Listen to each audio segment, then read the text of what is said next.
Okay, we're back at Auto Shop Hobby, and we're going out the new roller and the wrench, and we're going to clean this up here and then uninstall this old roller, which is was the problem.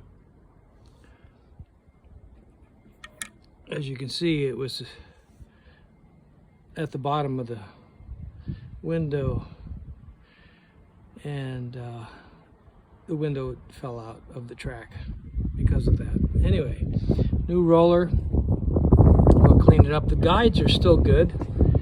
These are the sides guides, and we're not going to replace those since they're in still good shape. But just the roller today. And we'll take off this track here, and we'll buff out the glass. And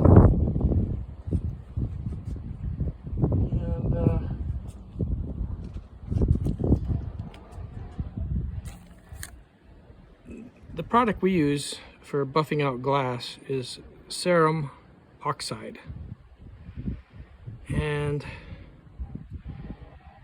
that polishes the glass pretty well. And we use a standard buffer wheel, nothing particular. Anyway, cerium oxide is the product for glass polish, and you can't use it in California if you're susceptible to whatever Prop 65 does to you. And in the other states, it doesn't do it to you, I guess. But anyway, enough of that nonsense. It all causes harm if you breathe it, so you wear a mask.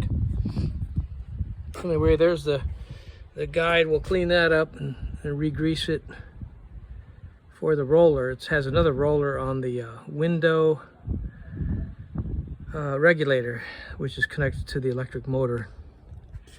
Anyway, there's our new rollers and wrench. And that's about all for now on the quarter rear window on a Cadillac Coupe DeVille 72 vintage, America's best car made.